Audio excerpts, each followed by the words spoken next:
Assalaamu calaykum. Waxaad ku soo dhawaataan asxaabay channel-keennii oo aad uga barateen sheekooyin aad idin xiiso geliya.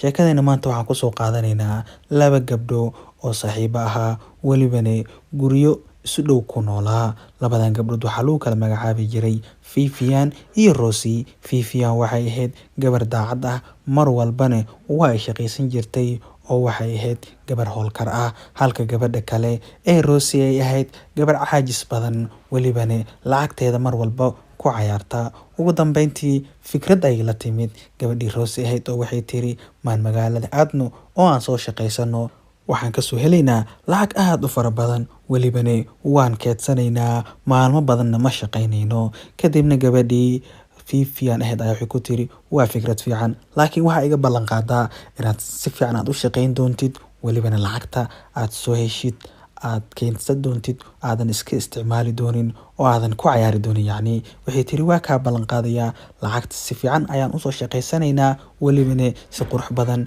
ayaan macnaha u keedsanayaa. Waayahay. Kadibna way soo raaceen oo waxay yimaadeen magaaladii, waxayna rabaan inay ka shaqaystaan. Labadoodiiba waxay bilaabeen inay shaqaystaan, welibana si qurux badan ay u shaqaysteen. Lacagtii ay faa'iideenna way kala qaybsadeen, balse gabadhii Rosie ahayd sidii lagu yaqaanay lacagtii way ku cayaari jirtay, khamaar ayayna ku gashay. Kadibna way khasaartay oo lacag yar ayaa u soo hartay. Laakiin gabadhii kale ee Vivian ahayd lacagteedii way keedsatay, welibana waxay ka dhigatay lacag aad u fara badan oo sanduuq buuxa oo lacagaha ayay haysataa, halka gabadhan kale ay haysato lacag yar. Kadibna Rosie waxaa galay hunguri weynin iyo doonanimo, waxayna istiri sidee saaxiibada lacagtan aadka u faraha badan ku haysan kartaa, adigana aad sidaan oo kale aad lacag yar u haysataa, macquul maahan. Waa inaad fikrad aad la timaadaa si aad uga dhacdo lacagta ay haysato. Kadibna waxay tiri walaalay fikrad ayaan u hayaa, lacagtan aadka u faraha badan haddii nagula arko waa nagala dhacayaa, dhib ayay noo keenaysaa ee lacagteena aan qarsano. Kadibna waxay tiri okay, xagee baan ku qarsanaa? Waxay ku tiri aniga ayaa meel noo hayo ee ina keen, meel qurux badan ayaan lacagteena ku qarsanaynaa. Markaan u baahano oo lacagta kasta aan qaadanay naga soo dhamaato ayaan u soo noqonaynaa. Haye ayay ku tiri oo way ku raacday. Kadibna waxay imaadeen geed weyn oo hoostiisa ay lacagtii ku dugteen, welibana labadooda oo keliya ayaa lacagta ka warhaya. Waxayna ka soo qaateen in yar oo lacagtooda ka mid ah si ay maalmo ugu noolaadaan. Kadibna waxay u soo noqdeen xaafadooda. Habeenkii markii la gaaray oo ay qorraxdu dhacday, mugdigiina u yimid, ayaa gabadhii Rosie ahayd waxay bilowday qorshaheedii inay lacagta xado, welibana ay khayaanto saaxiibadeed. Kadibna geedkii ayay timid oo lacagtii oo dhan ayay kala soo baxday, welibana way isaga soo tagtay ayadoo aanan hal shilin ku reebin. Kadibna waxay imaaday gurigeeda oo waxay ku qarsatay meel aan laga arkaynin lacagtaas. Kadibna waxay istiri qorshe kale waa inaan la timaadaa. Haddana waxay u tagtay saaxiibadeed oo waxay ku tiri lacagtii ayaa iga dhamaatay, waxaan u baahday lacag kale ee ma i raaci kartaa si aan lacagtii wax yar aan uga soo baxsado? Haye ayay ku tiri ina keen. Kadibna waxay isku soo raaceen geedkii lacagta ku wada qarsadeen. Markii ay faageen oo ay godkii qodeenbo wax lacag ah kuma jiro. Kadibna sidii lagu yaqaanay gabadhii Rosie ayaa tiri lacagta awday, halkan lacagteena ayaa gelinay, ma ogi ayay tiri. Kadibna inta isxanaajisay ayay tiri adiga ayaa qaaday, labadeenoo keliya ayaa is ogeen, adiga ayaa lacagtii xaday, maxaa ka wadaa? Kadibna waxay tiri maya walaashay, aniga lacagta ma aanan qaadin, ee ha inabin, aniga wax qaaday ma ka warhayo. Gabadhii waxay tiri dhowrnimadaada waan ka warhayay, lacagteena adiga ayaa qaaday. Lacagtaas aad ku faraha badan markii aad aragtay waxaad noqotay qof dhowni ah. Maya ayay ku tiri lacagta ma qaadin ee ha igu eedeynin. Kadibna gabadhii Rosie ayaa waxay tiri beri ayaan qaadiga u tagaynaa, welibana wuu isoo kala xukminayaa. Waxay ku tiri aniga kama baqay qaadiga ee inoo gey. Kadibna intii aanba la gaarin xilligii lagu ballansanaa ayay gabadhii Rosie u soo hormartay qaadiga, waxayna siisay xoogaa lacag ah oo waxay ku tiri keeskaas ayaan rabaa berito inaad aniga guush i siiso, welibana qofka iga soo horjeeda aad ka dhigto qof dulmila ah. Sidii ayuu samaynayaa oo labadii gabdhood way isa soo raaceen maxkamadda ayay nimaadeen.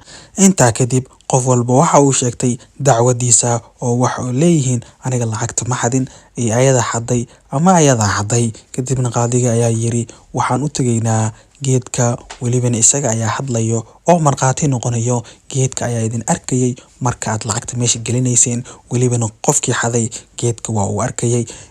Berito ayaa inoo balana, geedka ayaan u tagaynaa. Kadibna qaadigii waxa uu raaciyay inay beri soo dhaqsadaan, labadoodana aysan gambi karin. Fifiyan ayaa istiri geedka sidoo marqaati ku noqonaya macquul ma ahan, balse aniga maxaan ka baqayaa haddii uu marqaati noqdo aniga waxba ma aanan xadin, mana igu marqaati furayo. Kadibna way soo baxeen labadii gabdhood, balse Rosie ayaa dib u noqotay, welibana qaadiga ay ku noqotay. Waxay tiri sida ayuu geedka marqaati ku noqonayaa? Maya ayuu yiri, geedka marqaati ma noqon karo, hana ka walwalin. Waardiga mid kamid ayaa geedka hoosta ka galaya, kadibna sidii geedka ayuu u hadlayaa, wuxuu leeyahay gabadhaas ayaa khaldan. Waxay tiri waan fahmay, wuxuuna ku amray mid kamid ilaaladiisa inuu geedka hoosta ka galo. Biri subaxdii markii la gaaro sidii ayuu sameeyay oo geedkii meel uu ka qodnaa ayuu galay. Kadibna wuxuu iska dhigayaa sidii inuu geedka hadlayo. Intaa kadib wuxuu qaadigii ku yiri geed yahow waxaan kaa rabnaa inaad marqaati inoo noqotid keeskan nagu caawi. Kadib ninkii ka dhex hadlay wuxuu yiri maxaad u baahnaydeen soo daaya. Kadibna qaadigii ayaa wuxuu ku yiri waxaad inoo sheegtaa labadan gabdhood qofka khaldan oo lacagta xaday, welibana geedka hoostiisa kala baxay maalmo yar ka hor. Kadibna wuxuu yiri waa Fifiyan, taasoo saaxiibteed khayaantay, welibana lacagtii xaday. Kadibna qaadiga ayaa wuxuu iska dhigayaa qof ka yaaban gabadhan tuuganimadeeda. Wuxuu yiri Fifiyan ma adiga ayaa xaday lacagtii? Kadibna waxay tiri maya, aniga ma aanan xadin, weligeyni qof i aaminay ma aanan khayaanin. Kadibna gabadhii Rosie ayaa kusoo boodo tiri tuugad ayaa tahay, waana lagu cadeeyay. Qaadiga isagiina wuxuu ku yiri adiga ayaa saaxiibtaa khayaantay waa in lagu xiraa, xabsigana lagu geeyaa. Kadib maxaa dhacay? Geedkii ayaaba wuxuu iska soo tuuray ninkii hoosta uga jiray, kaasoo isku qarinaya geedka, kadibna iska dhigay inuu hadlayo geedka, balse waa la fashilay oo banaanka ayaa lagu soo tuuray. Kadibna geedka ayaaba nin iska soo dhigay, nin qoryo ka samaysan oo isaga dhan geed ah. Dadkii oo dhan way naxeen oo gabadha waxay ku tiri geed yahow been ayay kaa sheegayeen, geedkii oo run ah ayaaba soo baxay, adiga runta sheeg oo noo kala caday, labadeena yaa khaldan. Kadibna geedka wuxuu ku yiri waxaan u dulqaadan la'ahay beenta ay sheegayaan. Gabadhan Rosie ah ayaa habeen timid, kadibna waxay qaadatay dhammaan lacagtii meeshan ku jirtay, anigana waan arkayay tuuganimadeeda oo waan ka warhayay. Ayadase war uma hayso, welibana tuuganimadaas waxay ku eedeynaysaa inay samaysay saaxiibadeed oo ah gabar miskiinad ah.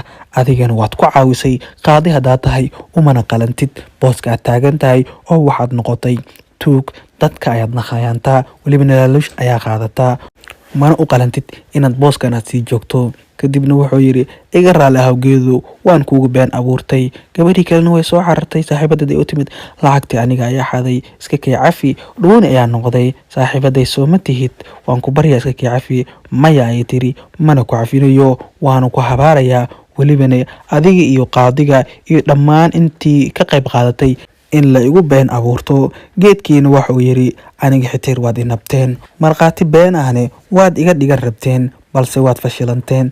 Waxaana lagu ciqaabay inay geeda ahaadaan oo meeshooda ku xirnaadaan, welibana aysan dib dambe u hadlin si u fasahaadiyaan dhulka iyo dadka ku nool. Gabadhiina waxay heshay lacagteedii, waxayna tiri waad ku mahadsan tahay geedow sida aad runta u sheegtay, waana kuu mahad celinayaa. Kadibna way iska soo baxday ayadoo soo aaday xaafadeedii iyo gurigeeda, waxayna bilowday inay dadka caawiso oo waxay haysato ay dadka ku sadaqaysato.